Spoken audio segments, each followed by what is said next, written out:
اتنا بڑا لشکر کہ حضرت مثنیٰ نے یہ ریئلائز کیا کہ اب ان مسلمان ڈٹیچمنٹس کے لیے، ان مسلمان بریگیڈز کے لیے کہ جو عراق میں موجود ہیں، ممکن نہیں ہوگا کہ اتنے بڑے ایرانی کاؤنٹر اٹیک کو سنبھال سکیں، تو آپ واپس حضرت ابوبکر صدیق کی طرف مدینہ پہنچے اور آپ سے مدد کی درخواست کی۔ حضرت ابوبکر صدیق رضی اللہ تعالی عنہ اس وقت بستر مرگ پہ تھے، آپ کے انتقال میں چند دن باقی رہ گئے تھے، پھر بھی آپ نے حضرت مثنیٰ سے ملاقات کی اور حضرت عمر رضی اللہ تعالیٰ عنہ کو بلا کر ہدایت کی کہ اگر میں صبح انتقال کر جاؤں تو شام تک مثنیٰ کی امداد کے لیے کمک بھیجو، اور اگر میں رات کو انتقال کروں تو صبح سے پہلے تمہارے لشکر نکل جانے چاہیے مثنیٰ کی مدد کے لیے، اور ہر حال میں ہم نے عراق کی حفاظت کرنی۔ اس کے بعد حضرت ابوبکر صدیق رضی اللہ تعالیٰ عنہ کا انتقال ہو گیا اور حضرت عمر نے سب سے پہلے وار کونسل کی میٹنگ طلب کی، اور مقصد اس کا یہ تھا کہ عراقی کیمپین کے لیے مجاہدین کے لشکر تیار کیے جائیں۔ اعلان جہاد کرایا گیا، پوری دولت اسلامیہ سے مجاہدین پہنچنا شروع ہوئے، اور حضرت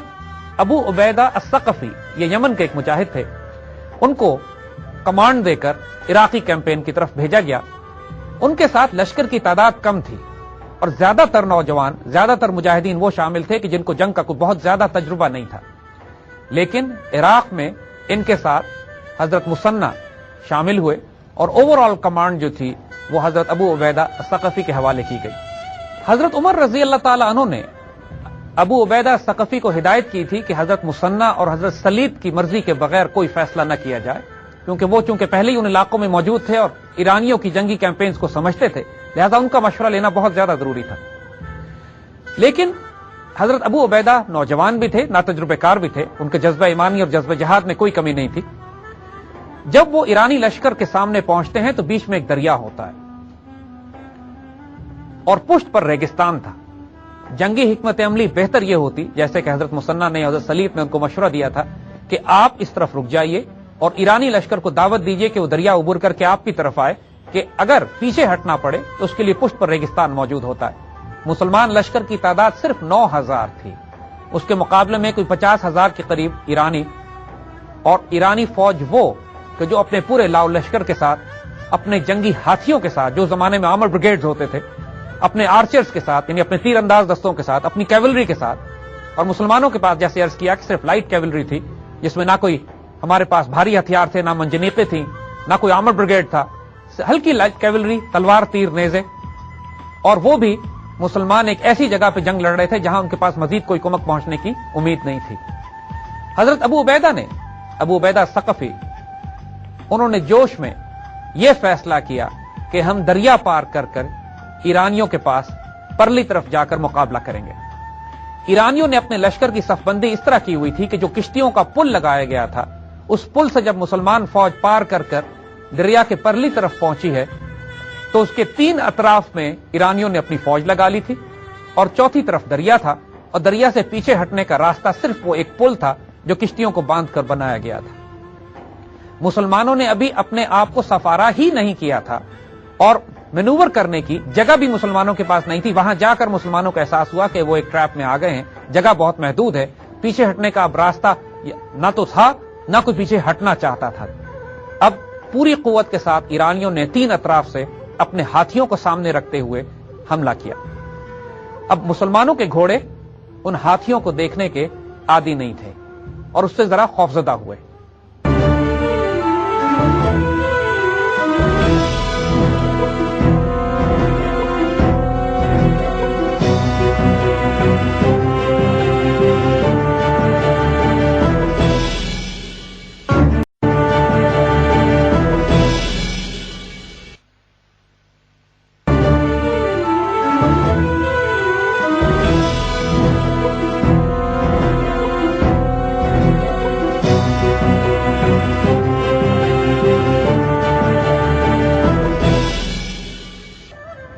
جب اس شکست کی خبر مدینے پہنچی تو بے انتہا بے چینی پھیل گئی،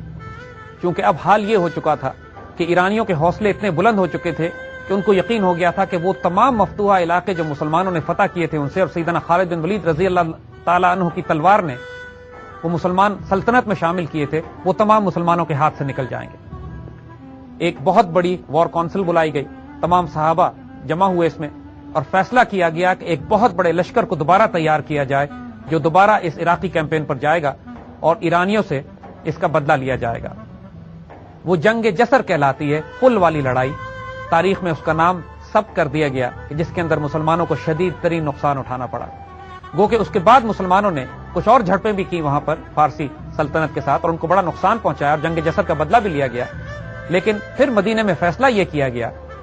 کہ اب فیصلہ کن لڑائی عراق میں کرنی بہت ضروری ہو گئی ہے، جب تک کہ پرشین امپائر کے مرکز، ان کے دارالخلافہ مدائن پر قبضہ نہیں کیا جاتا، اس وقت تک پرشین امپائر کا زور نہیں توڑا جا سکتا۔ جو لشکر عراق کے کیمپین کے لیے بھیجا جا رہا تھا،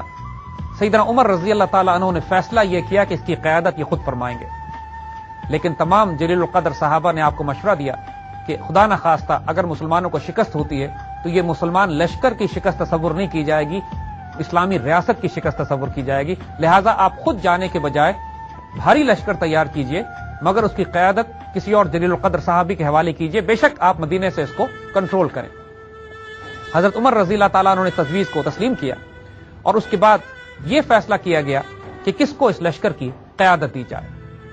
بہت طویل سوچ بچار کے بعد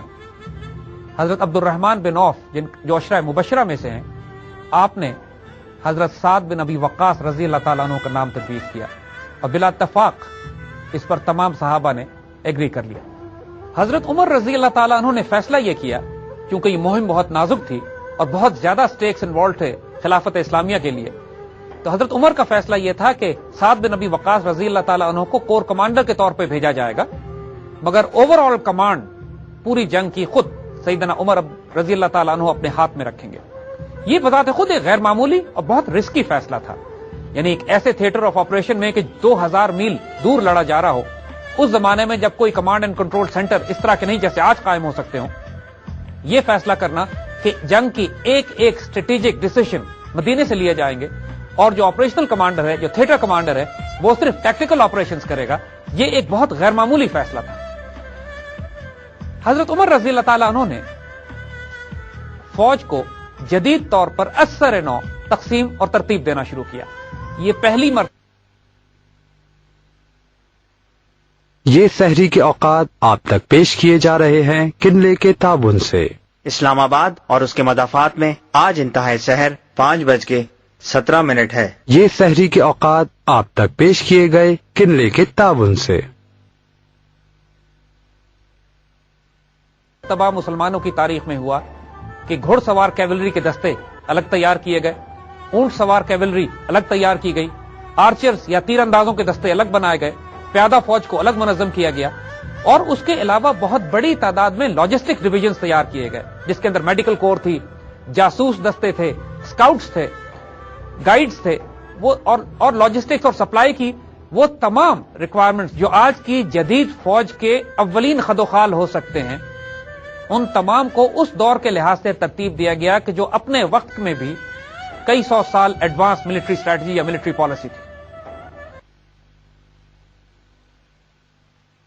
یہ سحری کے اوقات آپ تک پیش کیے جا رہے ہیں کنلے کے تعاون سے۔ لاہور اور اس کے مضافات میں آج انتہاء سحر 5:18 ہے۔ یہ سحری کے اوقات آپ تک پیش کیے گئے کنلے کے تعاون سے۔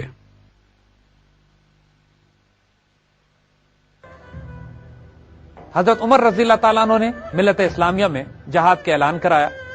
حتیٰ کہ شام میں بھی پیغام بھیجے گئے اور شامی دستوں سے کچھ کہا گیا کہ یہ واپس عراق پلٹیں اور یہاں پر آ کے حضرت مسنہ کی دستوں سے ملے۔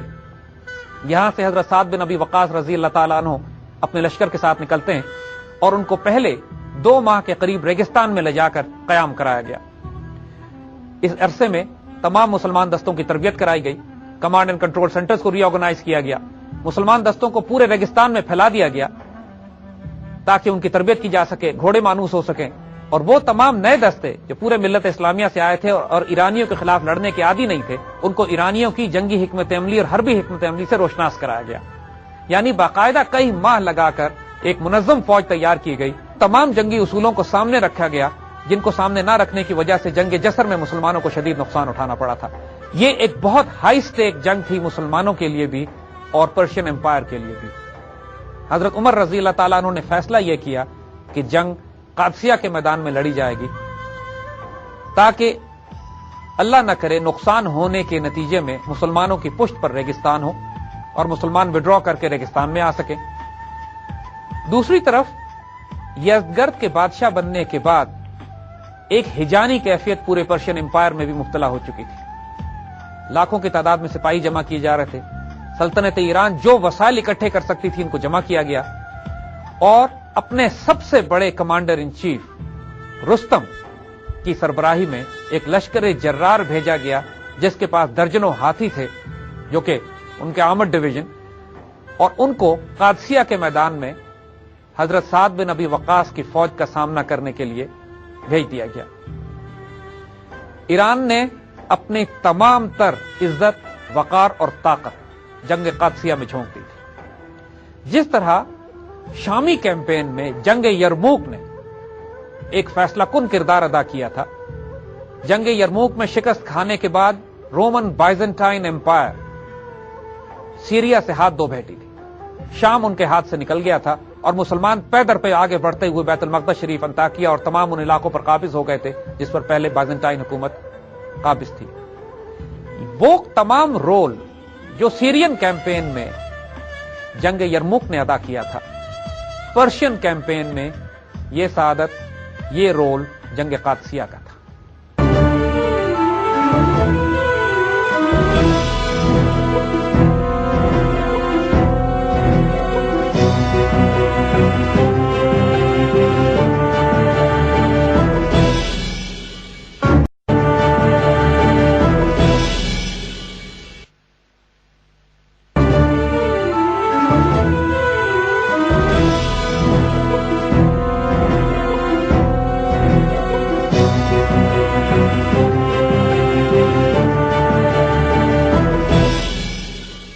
جنگ قادسیہ کی مسلمانوں کے لیے جو اہمیت تھی اس کا اندازہ اس بات سے لگائیے کہ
پوچھا کون ہے تو حضرت سعد رضی اللہ تعالیٰ انہوں نے فرمایا کہ یا رسول اللہ صلی اللہ علیہ وسلم میں اپنے گھر میں تھا، لیکن مجھے اندیشہ پیدا ہوا کہ آج شاید آپ کے پاس کوئی محافظ نہ ہو، تو میں آپ کے پاس سیکیورٹی گارڈ کی ڈیوٹی دینے، محافظ کی ڈیوٹی دینے پہنچا ہوں۔ حضور بہت خوش ہوئے، ان کے لیے دعائیں خیر فرمائی، اور ماشاءاللہ حضور نے جو رجل صالح کی بشارت دی تھی وہ حضرت سعد بن ابی وقاص پر پوری۔ حضرت سعد بن ابی وقاص 17 یا 18 سال کی عمر میں مسلمان ہوئے تھے اور اس کے بعد سے تمام زندگی حضور صلی اللہ علیہ وآلہ وسلم کے قدمین شریفین میں گزار دی۔ حضور کے ساتھ آپ کا تعلق انتہائی گہرا، تمام مارکوں میں، تمام غزوات میں، تمام جہاد میں شامل رہے۔ پیشے کے اعتبار سے آپ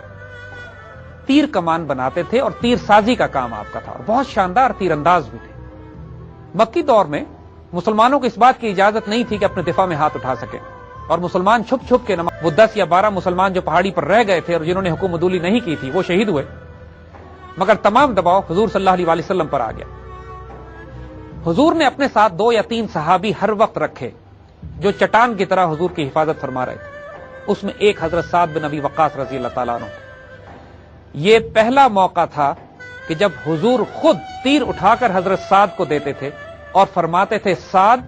تیر چلاؤ، تم پر میرے ماں اور باپ قربان۔ ذرا غور کیجئے گا ان الفاظ پر۔ صحابہ کرام جب حضور صلی اللہ علیہ وآلہ وسلم کی خدمت میں حاضر ہوتے تھے تو فرماتے تھے فداک امی و ابی یا رسول اللہ، آپ پر میرے ماں اور میرے باپ قربان یا رسول اللہ۔ یہ موقع تھا کہ جب حضور فرما رہے ہیں حضرت سعد بن ابی وقاص کو فداک امی و ابی، تم پر میرے ماں اور باپ قربان۔ حضرت علی رضی اللہ تعالیٰ عنہ بعد میں فرماتے ہیں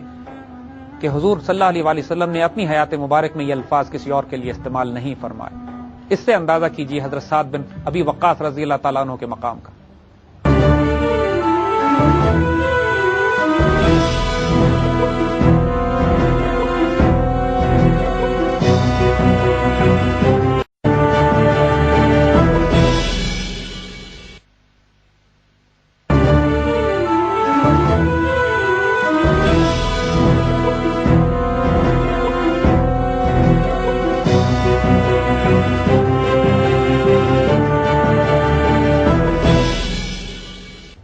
اسی طرح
تائید کے ساتھ اس بات کو اچھی طرح جانتے ہوئے محاذ جنگ پر گئے تھے کہ اللہ تعالیٰ ان سے کوئی بہت بڑا کام لے گا۔ اب ہم قادسیہ کے میدان کی طرف آتے ہیں جہاں حضرت سعد بن ابی وقاص اپنی مسلمان فوج کے ساتھ پڑاؤ ڈالے ہوئے ہیں اور ان کے سامنے رستم 1 لاکھ لشکر جرار کے ساتھ 37 ہاتھیوں کے ساتھ ان کے مقابلے کے لیے آمادہ ہو رہا ہے۔ مسلمان فوج کی تعداد 30,000 تھی جس میں 1400 صحابہ اور تقریباً 17 یا بعض روایت کے مطابق 70 بدری صحابی موجود تھے۔ اس برگزیدہ لشکر میں ناتجربہ کار لوگوں کی بھی کمی نہیں تھی کیونکہ یہ وہ تمام نوجوان تھے کہ جو ان قبائل سے بھرتی کیے گئے تھے کہ جو پہلے مرتد ہو چکے تھے اور ان کو ایرانیوں کے خلاف جنگ کا تجربہ نہیں تھا، لہذا ان کی تربیت پر بہت زیادہ وقت لگایا گیا۔ جیسے عرض کیا کہ کافی عرصہ پڑاؤ ڈالا گیا ریگستان میں، ان فوجوں کو پھیلایا گیا، ان کی تربیت کی گئی، گھوڑوں کو مانوس کیا گیا اور اب مسلمان تیار ہو کر قادسیہ کے میدان جنگ میں موجود تھے۔ حضرت سعد بن ابی وقاص بہت زیادہ بیمار ہو گئے اس جنگ میں اور اس قابل بھی نہیں تھے کہ چل پھر سکتے، لہذا قادسیہ کے میدان کے قریب ایک پرانے قلعے میں آپ نے اپنا کمانڈ ہیڈ کوارٹر بنایا، تو آپ کا بستر لگا دیا گیا قلعے کی چھت پر، اور وہاں سے بیٹھ کر آپ میدان جنگ کو دیکھ رہے تھے۔ اس سے پہلے چند واقعات چھوٹے چھوٹے اور ہوتے ہیں۔ مسلمانوں نے اپنی ایک سفارت مدائن بھیجی۔ بادشاہ یزدگرد نے مسلمانوں سے بات چیت کرنے کی خواہش کی، یہ دیکھنا چاہتا تھا کہ یہ کون لوگ ہیں جو اس کی سلطنت پر چڑھے چلے آ رہے ہیں، اور ان پر ایک روب طاری تھا۔ حضرت خالد بن ولید کی کیمپینز کے بعد اور جو مار یہ کھا چکے تھے مسلمانوں کے ہاتھ سے، یہ کوشش یہی کر رہے تھے کہ کسی طرح بغیر جنگ کے ان کا کام ہو جائے۔ حضرت نعمان بن مقرن کی سربراہی میں جب تقریباً 14 مسلمان کمانڈر یزدگرد سے ملنے کے لیے اس کے دربار میں پہنچے ہیں تو ایرانی حیران رہ گئے۔ نہ ان کے جسموں پر وہ شان و شوکت تھی، نہ ان کے تلوار اور گھوڑے اور تیر اور نیزے اور ہتھیار اس شان کے تھے جس شان کے پرشین امپائر کے پاس تھے، اس کے باوجود جو جلال ان کے چہروں پہ تھا وہ دیکھا نہیں جاتا تھا۔ بات چیت شروع ہوتی ہے۔ پہلے یزدگرد نے ان کو یہی تانے دیے کہ تم عرب بھوکے ننگے لوگ تھے، ہم جب چاہتے تھے تم لوگ کو پرے ہٹا دیا کرتے تھے، تم زیادہ شور کرتے تھے تو ہم روپے پیسے دے کے چپ کرا دیتے تھے۔ اس پر بڑی زبردست تقریر کی گئی ان کے دربار میں مسلمان کمانڈروں کی طرف سے، اور یہ بات اس کو واضح کی گئی کہ ہاں یہ ساری باتیں اس وقت تک تھیں جب تک اللہ کے رسول ایمان لے کر نہیں آئے تھے، اور جب ہم اس سے پہلے اپنی بیٹیوں کو بھی زندہ دبایا کرتے تھے، آپس میں بھی خانہ جنگیوں میں مصروف تھے، مشرک بھی تھے اور اللہ کو بھی نہیں پہچانتے تھے، لیکن اللہ کے رسول نے آ کر ہم کو توحید سکھائی، ہم کو رسالت اور اخلاق اور آداب سکھائے، انسانیت سکھائی، اور اسی لیے آج ہم تمہارے پاس یہ پیغام لے کر آئے ہیں کہ جو ظلم و ستم تم اپنی قوم پر کرتے رہے اس کو بند کرو، یا تو اسلام قبول کرو یا ہماری اطاعت قبول کرو، یا ہمارے اور تمہارے درمیان تلوار فیصلہ کرے گی۔ یہ اس قسم کی گفتگو تھی جس کے لیے یزدگرد تیار نہیں تھا۔ ظاہر ہے وہ جلال میں آ گیا، وہ غصے میں آ گیا، اور اس نے حکم یہ دیا کہ ان سارے مجاہدین کے سروں پر مٹی کے ٹوکرے رکھوا دیے جائیں اور یہ اپنی مٹی لے کر واپس اپنے خیمے میں واپس آئیں۔ جب یہ مٹی لے کر مسلمان مرکز میں یہ واپس پہنچے ہیں، یہ تمام مٹی لا کے سیدنا سعد بن ابی وقاص کے سامنے رکھی گئی، ان کو مبارکباد دی گئی کہ شہنشاہ فارس نے اپنے ہاتھ سے اپنی سرزمین کی مٹی مسلمانوں کے حوالے کر دی گئی۔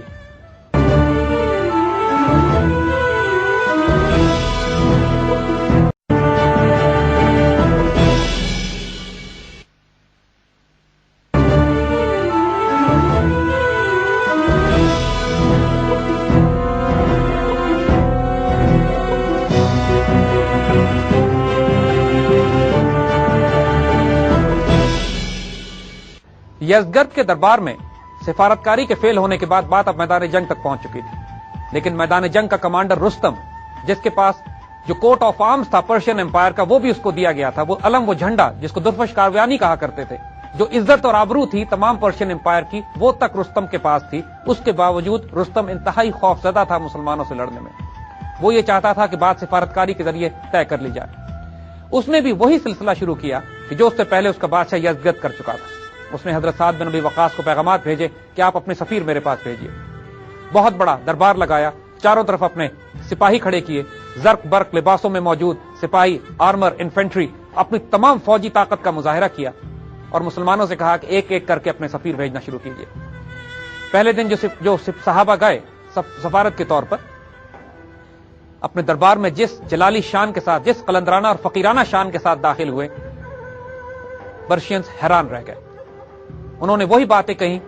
کہ جو اس سے پہلے کی یزدگرد کی دربار کی سفارت میں کہیں گئی تھی، یا اسلام لے آؤ، یا جزیہ دو، یا تلوار فیصلہ کرے گی۔ اسی طرح جو تیسری مرتبہ جو سفارت گئی وہ حضرت مغیرہ بن شیبہ کی تھی۔ جب وہ اس کے دربار میں چلتے ہوئے گئے اور کوئی نگاہیں ان کی نہ خیرہ ہوئیں نہ چکاچوند ہوئیں اس جاہو جلال سے اور جمال سے کہ جو اس کے آس پاس، ان کے آس پاس پھیلا ہوا تھا، اور جا کے وہ سیدھا رستم کے ساتھ بیٹھ گئے۔ ان کو کرسی سے کھینچ کے نیچے گرا دیا گیا تو وہ بڑے جلال میں آئے اور اپنے خنجر سے قالین کاٹ کے اکھاڑ کے پھینک دیا، اور اللہ کی زمین پر بیٹھے اور کہتے ہیں اب ہم یہاں بیٹھ کر بات کریں گے۔ ان کا یہ فقیرانہ انداز اس قدر جلالی تھا کہ رستم پر بھی روب طاری ہو گیا۔ اس نے ان سے یہی سوال کیا کہ آپ لوگ کس لیے آئے ہیں، روپیہ اور پیسہ آفر کیا، لیکن وہی جواب کہ اب تلوار ہمارے اور تمہارے درمیان فیصلہ کرے گی اگر تم ایمان نہیں لاتے اور جزیہ نہیں دیتے۔ اب کوئی اور راستہ رستم کے پاس بھی نہیں رہ گیا تھا سوائے اس کے کہ جنگ کی جائے۔ بیٹل لائنز ڈرا کر دی گئی، میدان جنگ صفارہ ہوا۔ حضرت سعد بن ابی وقاص اپنے قلعے کی چھت پر پہنچ گئے اور ان کی جگہ قائدین مقرر کر دیے گئے کہ جو پوری فوج کو ان کے پیغامات پہنچاتے رہیں جیسے جیسے جنگ کی صورتحال بدلتی رہتی ہے۔ اب کھلی جنگ شروع ہو رہی تھی۔ جس طرح عام طور پہ اس زمانے میں رواج تھا، پہلے انفرادی طور پر پہلوان آپس میں دونوں طرف سے آگے آئے اور انفرادی طور پہ جنگیں ہوئی جس میں ان کے بہت نقصان اٹھانا پڑا ایرانیوں کو۔ اس کے بعد عام جنگ شروع ہوئی اور گھمسان کی لڑائی۔ ایک دلچسپ اور غیر معمولی واقعہ اس جنگ کے حوالے سے ہم یہاں سنانا چاہیں گے۔ جب یہ جنگ شدید طور پر جاری تھی اور مسلمانوں پر شدید دباؤ تھا، یاد رکھیے گا مسلمان 30,000 تھے اور 1,00,000 کے قریب ایرانی، جس میں 37 ہاتھی بھی شامل تھے، ان کے آرمڈ بریگیڈ، آرمڈ ڈویژن کے طور پر مسلمانوں کی صفوں پر حملے کر رہے تھے۔ مسلمان عادی نہیں تھے اس بات کے کہ ہاتھیوں کے ساتھ کس طرح جنگ کی جاتی ہے۔ مسلمان گھوڑوں پر اور مسلمان اونٹوں پر بڑی بڑی چادریں لگا دی گئیں اور ان کو بھی ہیبت ناک بنانے کی کوشش کی گئی کہ کسی طرح شاید اس طرح ہاتھیوں کو روکا جا سکے، لیکن ہاتھی اس طرح بھی روکنے والے نہیں تھے۔ جس قلعے پہ حضرت سعد بن ابی وقاص بیٹھے ہوئے تھے، اسی قلعے کی جیل میں ایک مجاہد ابو موجن ثقفی قید کیے گئے تھے، چونکہ انہوں نے شراب پی لی تھی۔ ان کو بیڑیاں ڈال کے بٹھایا گیا تھا اور ان پر حد جاری کی جانے والی تھی۔ وہ اپنے قلعے کی کھڑکی سے میدان جنگ کا نظارہ کر رہے تھے اور شدید کف افسوس مل رہے تھے کہ وہ اس جنگ میں شریک نہیں ہو سکتے، اور ان کے دردناک اشعار اور رونے کی آواز چاروں طرف پھیل رہی تھی۔ حضرت سعد بن ابی وقاص کی اہلیہ جب نیچے آئیں، انہوں نے یہ اشعار سنے اور وہ حالت دیکھی جو ابو موجن ثقفی کی تھی، اور ثقفی نے ان سے درخواست کی کہ اگر مجھے اجازت دے دی جائے جہاد میں شریک ہونے کی، اگر میں شہید ہو گیا تو معاف کر دیجیے گا، اگر میں بچ گیا تو شام کو آ کے واپس اپنی بیڑیاں پہن لوں گا۔ ان کی زوجہ نے اس کی درخواست مان لی اور اس کو آزاد کر دیا۔ حضرت سعد بن ابی وقاص کا گھوڑا اس نے لیا، تلوار ان کی لی اور میدان جنگ میں چہرہ لپیٹ کر گھمسان کی لڑائی میں شامل ہو گیا۔ اس کے لڑنے کا انداز اتنا غیر معمولی تھا کہ دشمن کی صفیں الٹتا ہوا جا رہا تھا، اور حضرت سعد بن ابی وقاص قلعے کے اوپر سے اس کو دیکھ رہے تھے، اپنے گھوڑے کو پہچان رہے تھے، لیکن اس مجاہد کو نہیں جانتے تھے اور حیران تھے کہ چہرہ لپیٹے یہ کون نوجوان ہے کہ جو دشمن کی صفوں کو لٹتا جا رہا ہے۔ جب شام ہوئی، جنگ ختم ہوئی، تو ابو موجن ثقفی واپس آئے، اپنی جیل خانے میں پہنچ کر اپنی بیڑیاں دوبارہ پہن لی۔ حضرت سعد بن ابی وقاص کو جب یہ اطلاع ہوئی کہ یہ ابو موجن ثقفی تھے تو آپ کو بہت افسوس بھی ہوا اور خوشی بھی ہوئی، اور آپ نے اس بات کا افسوس کیا کہ ایسا مجاہد جیل خانے میں نہیں رہنا چاہیے۔ ابو موجن ثقفی کو معاف کر دیا اور ان کو اجازت دی کہ جہاد میں شریک ہو سکے۔ ابو موجن نے اس پر فرمایا کہ یا سیدی، حد کے خوف سے تو میں نے شراب بند نہیں کی تھی، لیکن آج میں توبہ کرتا ہوں شراب سے، اور اس کے بعد انشاءاللہ اپنی زندگی اللہ کی راہ میں اور جہاد میں گزاروں گا۔ یہ غیر معمولی واقعہ جو اکثر ہماری تاریخ میں سنایا جاتا ہے، جنگ قادسیہ کا ہے۔ دیکھیے، جنگ قادسیہ وہ اپنے عروج پر پہنچ چکی تھی۔ اس جنگ کے سٹیکس پرشین امپائر کے لیے بھی اور ایک نئی اسلامی ریاست کے لیے بھی بے انتہا تھے۔ اس جنگ میں شکست کا مطلب پرشین امپائر کے لیے یہ ہوتا کہ مدائن ان کا دارالخلافہ مسلمانوں کے ہاتھ میں آ جاتا اور اس سلطنت کے پرخچے اڑا دیے جاتے۔ مسلمانوں کی شکست کا مطلب یہ تھا کہ وہ تمام فتوحات جو سیدنا خالد بن ولید رضی اللہ تعالیٰ عنہ نے اور مسلمانوں نے اس سے پہلے عراق میں کی تھی، وہ سب ان کے ہاتھ سے نکل جاتی اور مسلمانوں کو واپس جزیرے میں آنا پڑتا۔ دونوں طرف سے شدید مزاحمت کی جا رہی تھی۔ مسلمان تعداد میں 1/3 تھے اور دشمن کی تعداد بھی بہت زیادہ تھی۔ وہ اپنے ہوم گراؤنڈ پہ بھی لڑ رہا تھا، اس کے پاس آرمر بریگیڈ، انفینٹری، کیولری اور آرچری بھی بہت زیادہ تھی، اور ان کے ہاتھی مسلمانوں کے لیے غیر معمولی تکلیف کا باعث بن رہے تھے۔ مسلمانوں نے اس سے پہلے کبھی اتنی بھاری تعداد میں ہاتھیوں کا مقابلہ نہیں کیا تھا۔ حضرت سعد بن ابی وقاص نے کچھ ایرانیوں سے جو مسلمان ہو چکے تھے پوچھا کہ ہاتھیوں کا مقابلہ کس طرح کیا جائے۔ انہوں نے جواب دیا کہ اگر ان ہاتھیوں کو اندھا کر دیا جائے تو یہ واپس پلٹ کر اپنی ہی فوج کو کچل دیں گے۔ اب یہ ذمہ داری حضرت سعد بن ابی وقاص نے چیدہ کمانڈروں کو دی کہ جا کے ان ہاتھیوں پر حملہ کیا جائے، ان کو اندھا کیا جائے، تاکہ ایک دفعہ اس ہاتھیوں کی مصیبت سے مسلمانوں کی جان چھوٹے تو مسلمان کیولری اور انفینٹری اس کے بعد ایرانیوں کی کیولری اور انفینٹری کا مقابلہ کر سکتی تھی۔ اب جنگ براہ راست مسلمان کیولری اور دشمن کے ہاتھیوں کے درمیان شروع ہو چکی تھی۔ مسلمان دستے گئے، ہاتھیوں پر حملہ کیا، ان کو اندھا کر دیا گیا، اور بڑے بڑے ہاتھی جب اندھے ہو گئے اور پلٹ کے اپنی فوج کو چلنے لگے تو اب جنگ کا پاسا مسلمانوں کے حق میں پلٹنے لگا۔ یہاں سے جنگ ایک بہت ہی نازک موڑ پر داخل ہو چکی تھی۔ چاروں طرف سے مسلمانوں نے اپنی تمام قوت کو یکجا کیا اور خوفناک اور خونریز جنگیں لڑی جانے لگیں۔ این جنگ کے دوران اللہ تعالیٰ کی طرف سے تائید مسلمانوں کو پہنچی۔ وہ شامی دستے جو شام کے محاذ سے موڑ دیے گئے تھے قادسیہ کی جنگ میں پہنچنے کے لیے، این جنگ کے دوران وہ پہنچنا شروع ہو گئے۔ سب سے پہلے ہراول دستہ حضرت قائقہ کا تھا جو 700 مجاہدین کے ساتھ جنگ میں شامل ہوئے، اور انہی کی ذمہ داری حضرت سعد نے لگائی کہ ہاتھیوں کو اندھا کر کے موڑا جائے۔ اس طرح جب باقی دستے پہنچنا شروع ہوئے تو حضرت قائقہ نے ان کو اس طرح ترتیب دیا کہ وہ 100 کی تعداد میں تھوڑے تھوڑے عرصے کے بعد نعرے لگاتے ہوئے آتے اور جنگ میں شامل ہو جاتے۔ ایرانی یہ سمجھے کہ بہت بھاری تعداد میں مسلمانوں کو کمک پہنچنا شروع ہو گئی ہے، ان کے نعروں سے مسلمانوں کا حوصلہ بڑھ گیا، اور سائیکولوجیکل وارفیئر، یعنی وہ جو ایک نفسیاتی طور پر مسلمانوں کو ایک بہت زیادہ برتری اور تقویت حاصل ہونا شروع ہوئی، اور ایرانی مایوسی کا شکار ہو گئے۔ دوسری طرف ان کے ہاتھیوں کو بھی اندھا کر دیا گیا، اور وہ فتنہ جو مسلمانوں کے سروں پر ہاتھیوں کی شکل میں اور آرمڈ ڈویژن کی شکل میں موجود تھا وہ بھی ختم ہو گیا۔ اب جنگ اس موقع پر پہنچ چکی تھی کہ اس کو رات کو بھی نہیں روکا گیا۔ وہ خوفناک ترین رات جو اس جنگ کی آخری رات تھی، اس کو تاریخ اسلام میں لیلۃ الحریر کے نام سے یاد کیا جاتا ہے۔ وہ جنگ جس میں لوگ آہستہ آہستہ باتیں کرتے تھے، یعنی خوف اور دہشت کا یہ عالم تھا۔ اتنی خونریز رات وہ تھی کہ برسوں اس کے بارے میں بات کی جاتی رہی، اور جو مجاہد اس میں شریک تھے برسوں تک اپنی اولاد کو اس کی داستانیں سناتے رہے۔ اس خوفناک رات کی جو قادسیہ کی آخری رات تھی، جس کا سورج طلوع ہونے سے پہلے پرشین امپائر کا سورج غروب ہو چکا تھا۔ اس کے بارے میں باقی تفصیل انشاءاللہ ہم آئندہ بات کریں گے۔